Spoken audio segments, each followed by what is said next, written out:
رسول کریم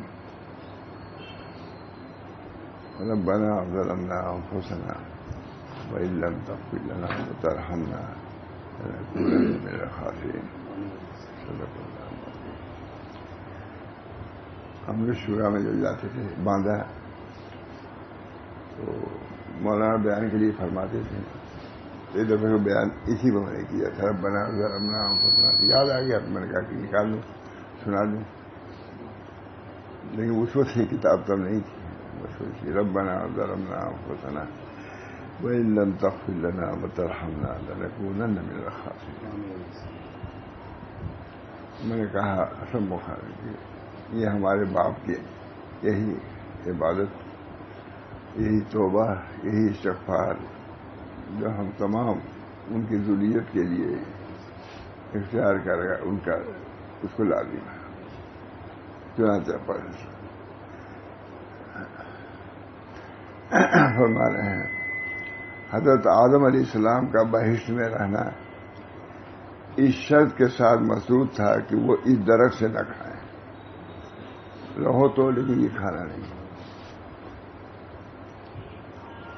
حضرت آدم علیہ السلام کا بہشت میں رہنا اس شرط کے ساتھ مشروط تھا وہ اس درخت سے نہ کھائیں، اور اب مصلحت ان کے بہشت میں رہنے کی نہ تھی، اور وقت آ گیا کہ نوشتہ قضا و قضا ظہور میں آئے، اس میں بھی لکھا ہوا تھا کہ کھائیں گے، اللہ کا حکم یہ ہے کہ نہ کھاؤ، اسی کو آپ، اور وہ وقت آ گیا کہ نوشتہ قضا و قضا ظہور میں آئے، ڈرتے ہی رہنا چاہیے۔ بہت مشہور ہے حل عارف یزنی، صوفیہ کے ہیں، کیا عارف بے زنا کر سکتا ہے؟ حل عارف ہو کہا ان کا قدر مقدورہ، اگر مقدر میں تو ہو کر اس کا یہی ہے، نہیں صرف پہلی مرتبہ اس کو سنا رہا ہے۔ حل عارف یزنی، کیا عارف بھی زنا کر سکتا ہے؟ کہا کہ اگر مقدر میں ہے تو کر کے رہے گا، انکان قدرم مقدورہ۔ اب کہیں دیکھ لیجیے نہیں ہوگا یہ بہت دن اللہ سے آدمی کو۔ حضرت آدم کا بہشت میں رہنا اس شرط کے ساتھ مشروط تھا کہ وہ اس درخت سے نہ کھائیں، اس درخت سے نہ کھائیں، اور مصلحت ان کے بہشت میں رہنے کی نہ تھی، اور اب مصلحت ان کے بہشت میں رہنے کی نہ تھی، اور وقت آ گیا کہ نوشتے قضا و قضا ظہور میں آ گئے۔ اللہ تعالیٰ دعا کرنا چاہیے، اللہ تعالیٰ محفوظ رکھے۔ لکھا کچھ بھی آپ کو کیا معلوم، لیکن آپ کو تو دعا کرنا ہی ہے کہ اللہ تعالیٰ ہم کو ہر شر سے محفوظ رکھے، اللہ تعالیٰ ظاہری شر سے بھی، اور باطنی کبھی مطمئن نہیں ہو سکتا آدمی۔ آدم علیہ السلام ایک آدمی نے بے ادبی کی بہت، اب کہوں گے نہیں، وہ جو بیان کرنے والے ہیں، کہا کہ آدم نے کیا کیا ہے، ایسا کہہ دیا کہ ہم لوگ زمین پر بھیج دیا ہے جگہ اور سخت لوگ، یہ کہنا چاہیے۔ آدم علیہ السلام ایک ساتھ تھے، بے باغ، بہت سمجھتے تھے، بہت بڑے عالم ہیں، کچھ پڑھے ہوئے تھے، سب بے ادبی کی بات ہے۔ آدم علیہ السلام، موسیٰ علیہ السلام نے کہا کیسا جواب دیا، چپ ہو گئے۔ موسیٰ علیہ السلام بہت بولتے تھے، سب چیزوں میں تو بہت بولنے میں موسیٰ علیہ السلام، پھر آدم علیہ السلام سے بھی کہا، انہوں نے ایسا جواب دیا، اچھا بتلاؤ موسیٰ، اتنے دن پہلے کہیں لکھا ہوا ہے، اس میں کچھ ہے؟ کہاں لکھا ہوا تھا، کہاں قدر کا جو تو تقدیر ایسی ڈرتے رہا آتا ہے کہ اگر کوئی شخص، حدیث ہے، کسی کی برائی پر تان کرتا ہے، تان ذلت کے ساتھ، تو مرتا نہیں جب تک وہ بیماری وہ کوئی برائی کرنے لے، حدیث ہے۔ کان تشریح نہ کرو. حضور اکبر صلی اللہ علیہ وسلم کے سامنے حضرت عمر نے اس عورت کے متعلق کہا جو سنسار کی گئی تھی. ہمارے حضرت سناتے تھے, رونے لگتے تھے. ماشاء اللہ بہت رقیق القلب تھے مولانا. آپ لوگ کیا معلوم, ہم نے کبھی نہیں دیکھا کسی بھی نماز میں طرف جائے نماز چھت دی جائے گی. مرصاد للتعوین, پوری بات نہیں, مرصاد للتعوین. جو یہ آیت پڑھی ہوئی تھی میں زور سے وہ میں بغل میں تھا, میں گیا ڈر گیا کیا ہو گیا. یہ تعوین کے لیے گھات کی جگہ ہے. مرصاد للتعوین ہے. ماشاء اللہ یہ واقعہ سناتے تھے کہ حضرت عمر نے کچھ کہا کہ کیا کتے کی موت مری کوئی اس قسم کی. کیا کہا حضور نے فرمایا کیا کہا. اسے ایسی توبہ کی ہے کہ اگر اہل مدینہ پر تقسیم کی جائے سب کی مغفرت ہو جائے. حبشی اور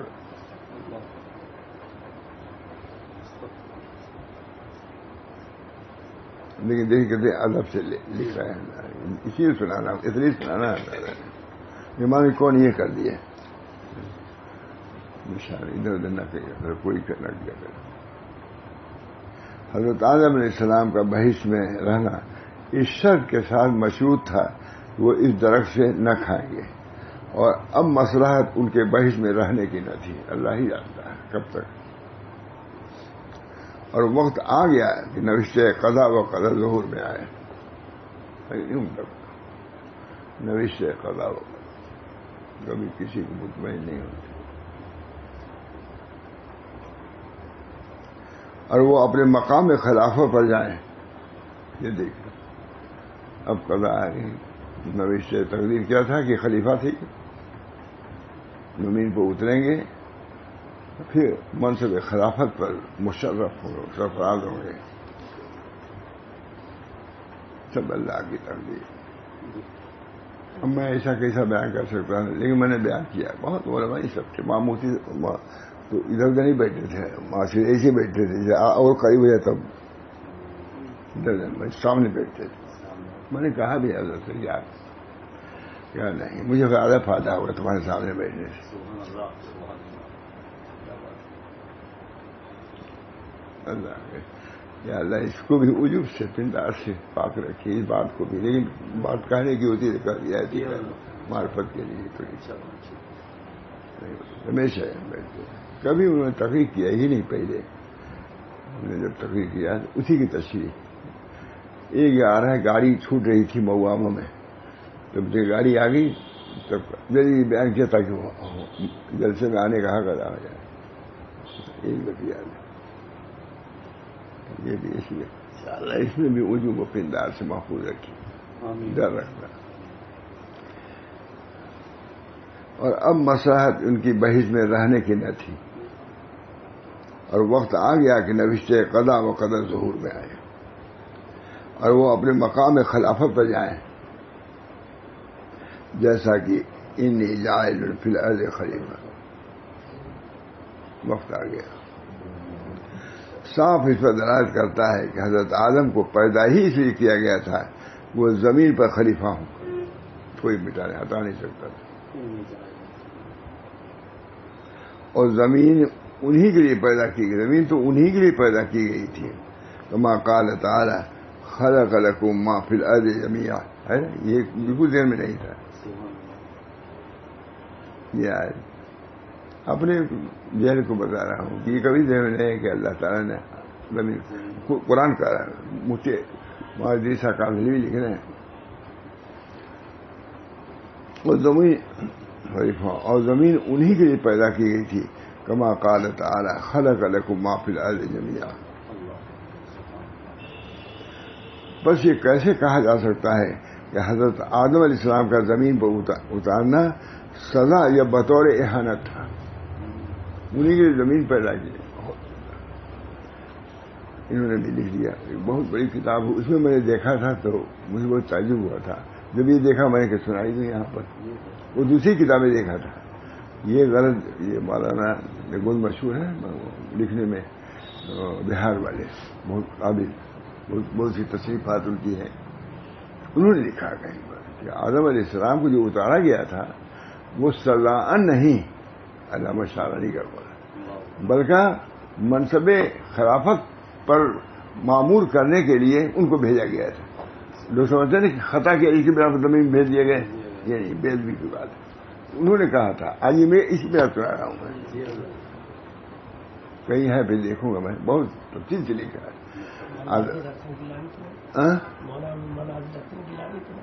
ہاں وہی دیکھیے انہوں نے لکھا ہے، اس کو بہت دیکھا میں نے ان کی کتاب، سب معانی اور مطالب بہت ہیں ان کے اندر، اسرار. دیکھو وہ کتابیں بھی اپنے بزرگوں کی مولانا دیکھ رہے تھے. امام ولی اللہ ندوی نے کہا تھا مجھ سے، مولانا ایسا ہٹ کے بھی کتاب دیکھ لیا کیجیے، تو میں دیکھتا ہوں، سو جائیے. ان لوگوں کی کتاب، اور ان کا مطلب یہی تھا مجھے، ایسا ہٹ کے بھی دیکھ لیا کیجیے. اللہ تعالیٰ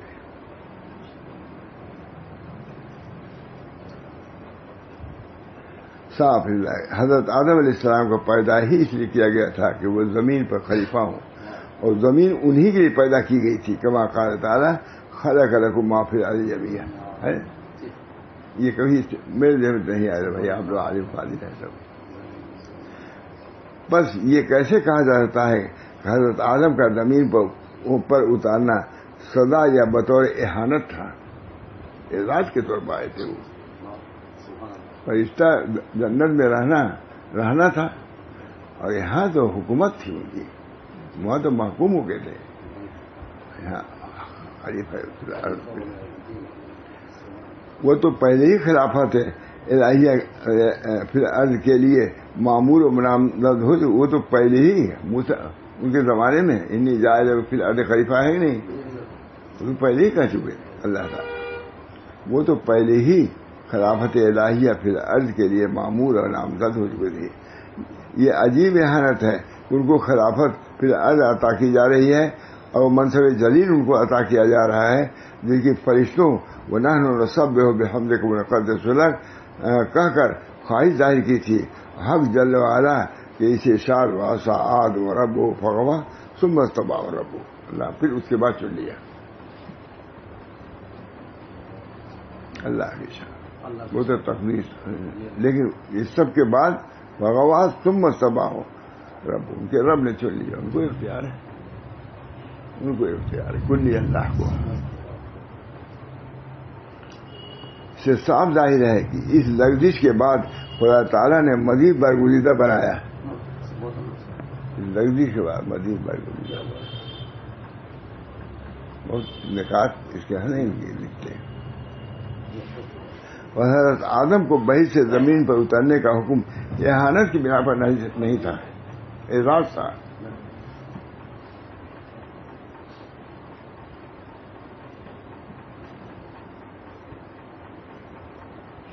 خراب سے خراب جگہ جو تبادلہ ہوتا ہے جاتے ہیں ترقی پر.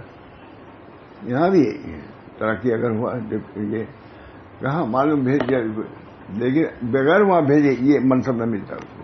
جو ترقی ہوئی ہے سرکاری، کہتے ہیں آگے کہ ہماری ترقی ہوئی تو ہم کو فلاں جگہ بھیج دیا، تو دونوں چیز تھوڑی ملے گی. صاف ظاہر ہے کہ اس لغزش کے بعد خدا تعالیٰ نے مزید برگزیدہ ہو گئے. پس بحث سے زمین پر اترنے کا حکم اہانت کے طور پر نہیں تھا. انی جاعل فی الارض خلیفہ یہ تکمیل کے لیے تھا. تکمیل کمال تھے، اب تکمیل، اب کامل، اب جا کامل بناؤ. ان کی تکمیل کی ذاتی اور دوسروں کی تکمیل کے لیے ذریعہ بنے. جن کو پیدا ہی خلافت عرضی کے لیے کیا گیا تھا ان کو مقام خلافت میں پہنچا دیا گیا. بظاہر اگرچہ بودھ ہوگا،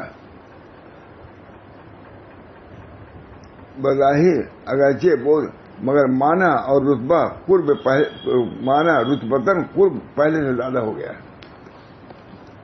بظاہر تو دوری ہوئی لیکن معنی کے اعتبار سے حقیقت کے اعتبار سے قرب میں اضافی ہو گئی. خدا تعالیٰ کے اعتبار سے زمین و آسمان سب برابر ہیں. جب وہ وہاں رکھیں چاہے یہاں رکھیں.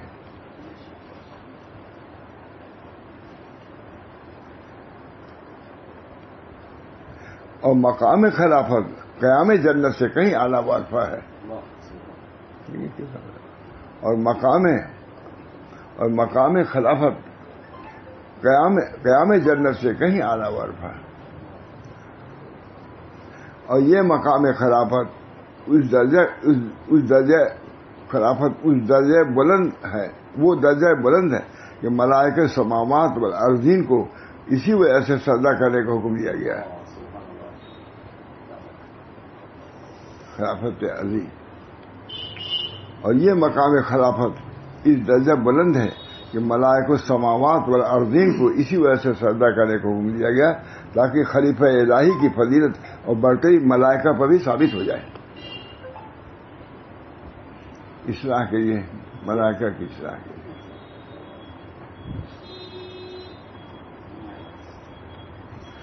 حضرت آدم علیہ السلام کے اس قول ربنا ظلمنا انفسنا میں ظلم سے گناہ اور جرم کے معنی مراد نہیں ہے. ظلم کے اصلی معنی نقصان اور کمی اور کوتاہی کے ہیں. حق تعالیٰ کے اس قول ولم یظلم منہ شیئا ولم تظلم منہ شیئا میں ظلم سے کمی کے معنی مراد ہیں. ولم تظلم ہم نے اور اب اس نے کمی نہیں کیا، ظلم نہیں کمی کے معنی میں بھی آتے ہیں لوگ بھی. میں ظلم سے کمی کے معنی مراد ہیں. عقلاً اور شرعاً ظلم کے درجات ہیں. ربنا ظلمنا جو کہا درجات ہیں. حق تعالیٰ نے شرک کو ظلم عظیم کہا ہے. ان الشرک لظلم عظیم. اور دوسری جگہ وہی ان اللہ لا یظلم مثقال ذرۃ. اللہ نے اپنی سے منسوخ کی.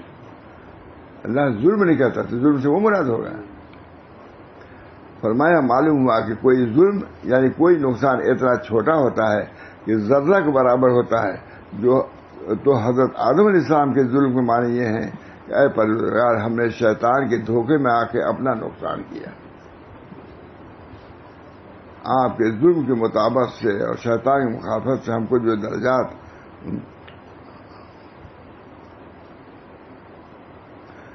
آپ کے حکم کے مطابق سے اور شیطان کی مخالفت سے ہم کو جو درجات اور مراتب حاصل ہوئے ان میں کمی آ گئی. سمجھے کہ آپ کے حکم کے مطابق سے اور شیطان کی مخالفت سے ہم کو جو درجات اور مراتب حاصل اس میں کمی آ گئی. اور 10.5 جنت کا لباس ہمارے بدن سے اتر گیا. ظلم کا مطلب ہم نے ظلم کیا ایک مطلب انہوں نے بھی نفی کیا انہوں نے بھی نفی کیا انہوں نے کہا ہے بہت تفصیل کیا. ہم نے شیطان اپنا کہ آپ کے ظلم کے آپ کے حکم کی مطابق اور شیطان کی مخالفت سے ہم کو جو درجات اور مراتب حاصل ہوئے ان میں کمی آ گئی. اور 10.5 جنت کا لباس ہمارے بدن سے اتر گیا. اور تیرے مقام قرب و مقام اختصاص سے ہم کو دور جانا پڑا اور نعمائے جنت سے محروم ہو رہے ہیں. ہم پر رحم فرما.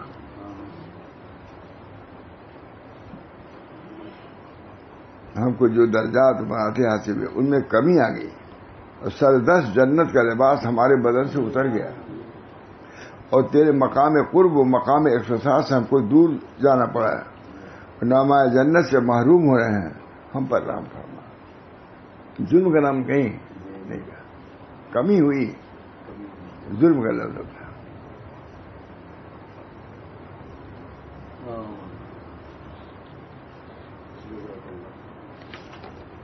تھوڑا سا عارف رومی نے اپنی مسلمی میں بزبان حضور ایک قصہ بیان کیا جس میں یہ بتلایا تو قضا شعر دانی بخواب. جب قضا آتی ہے تو آخر سو جاتی ہے.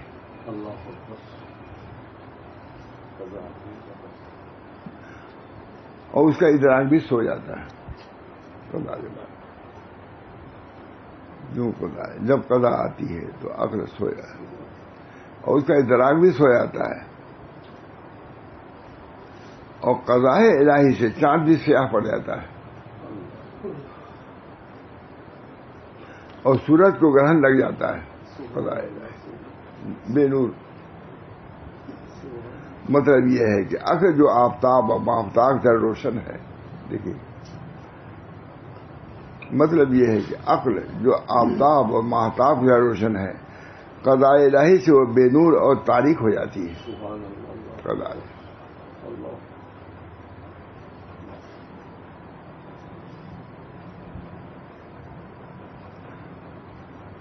اب آگے اسی مضمون کی تائید کے لیے حضرت آدم علیہ السلام کا قصہ بیان کرتے ہیں. بظاہر یہ قصہ بھی بزبان حدود ہے اور ممکن ہے کہ یہ قصہ عارف رومی کی طرف سے ہو. مقصود یہ ہے کہ غلبہ قضا وہ چیز ہے کہ حضرت آدم علیہ السلام سے باوجود اتنے بڑے علم و معرفت کی لغزش ہو گئی کہ قضا و قدر نے ان کی نظر کو صریح نہیں کی رعایت سے باز رکھا. کہ قضا و قدر نے ان کی نظر کو صریح نہیں کی رعایت سے باز رکھا. قریب نہیں بن جانے چلے گئے. اور ترک تعبیر اور عدم تعبیر کے بجائے تعبیر کی طرف ان کو مائل کر دیا اور تعبیر اختیار کر کے سب قضا و قدر کا قسمت ہے. یعنی حضرت آدم علیہ السلام جو ابو البشر ہیں اور مرتبہ علامہ آدم اسما کے تاجدار ہیں اور لاکھوں علم ان کے رگ میں بھرے ہوئے ہیں. کیا کہا علامہ الاسرار تمام چیزوں کے نام اور جس حالت پر وہ واقع ہے سب کا نام و نشان کہ آخری حالت پر ان کے روح کو عطا کر دیا. علامہ آدم الاسما صرف اشیاء کے نام بتا دینا مراد نہیں ہے بلکہ اسما عام ہے جو حقائق اور اوصاف و خواص و آثار سب کچھ شامل ہے. بس تعلیم اسما کا مطلب یہ ہوا کہ تمام اسما کے اشیاء کے نام اور اس کی ماہیتیں اور صفتیں اور خاصیتیں آدم علیہ السلام کو بتا دی. کیونکہ خلیفۃ الارض فی الارض کے لیے ضروری ہے کہ وہ دنیا میں پیش آنے والے امور مثلا کھانا پینا بھوک اور پیاس سب کو جارے حزن و غم شہوت و غضب وغیرہ وغیرہ اس قسم میں تمام امور کے ماہیتوں اور خاصیتوں سے واقف ہو. اسے یہ تمام امور حضرت آدم علیہ السلام کو بتلا دیے گئے تاکہ زمین میں منصب خلافت کو انجام دے سکے. علم کی ضرورت ہے. اللہ اور فرشتوں میں اللہ نے کسی حکمت سے یہ استعداد ہی نہیں پیدا رکھی. لکھا اس میں کہ چمچہ ڈوئی کا بھی وہ کہہ رہے ہیں چمچہ ڈوئی ان کو سکھایا جاتا. لکھا یہی علامہ کوئی بہت حضرت نے اس پر بیان کیا. علامہ آج کہ کوئی کہے کہ فرشتوں کو بھی اللہ سکھا دیتے ہے یہ نہیں ہے. فرشتوں کو بھی سکھا دیتے تو وہی کہا نہیں بتا سکتے. ایک ہی تقریر ہوتی ہے استاد کرتا ہے لیکن بعد اس کو سمجھ لیتے ہیں بعد لوگ نہیں سمجھتے. کہتے شاہ صاحب کے سبق میں بہت سے تعلیم بیٹھتے تھے بہت سے لوگ سمجھتے بھی تھے شاہ صاحب کیا ہے. ایسے ایسے الفاظ استعمال کرتے شاہ صاحب یہ تمس کا لفظ نام لیتے تھے. وہ کہا نہیں تمس ہی سب بیٹھے ہوئے ہیں. اسی طرح آدم علیہ السلام نے اس کو سمجھ لیا. ڈوئی کا نام ہے. ڈوئی کا جانے فرشتہ اسی طرح ریا وغیرہ کے بارے میں بھی ہے. ان کے اندر یہ استعداد ہی نہیں رکھی اللہ تعالیٰ نے. جب استعداد نہیں تو خلافت کے استحقاق نہیں. جب استعداد نہیں تو خلافت کے استحقاق آدم ہی اسلام کو تھا ملائکہ کو نہیں تھا. دیکھیے سبق پڑھاتا ہے استاد ایک شاگرد اسی سبق کو سن کر کے علامہ بن جاتا ہے اور وہی پڑھ کے دوسرا کچھ پتہ نہیں چلتا. بہرحال اللہ تعالیٰ نے آدم علیہ السلام کے واقعے میں بڑی بصیرت بڑی معرفت بڑی عبرت بڑی نصیحت رکھی ہے. بہت فرماتے تھے پہلا کہ حضرت صلی اللہ علیہ وسلم بہت لکھا ہے تو جامع صاحب بات ہے صاحب معلوم کا پورا لکھوایا تھا. ارادہ تھا کہ پورا اس کو بہرحال میرا خیال مہینوں بیان کیا ہوگا اس کو. اور کیا. اللہ تعالیٰ ہم سب لوگوں کو، ہم نے مولانا کے سامنے کہا لوگوں سے کہ مولانا صفت یہ ہے آدم علیہ السلام کی، پھر ہم لوگوں کو بھی اسی صفت پر آنا چاہیے. دعا کیجیے اللہ تعالیٰ، دعا عوام میں بھی دعا کیجیے. ربنا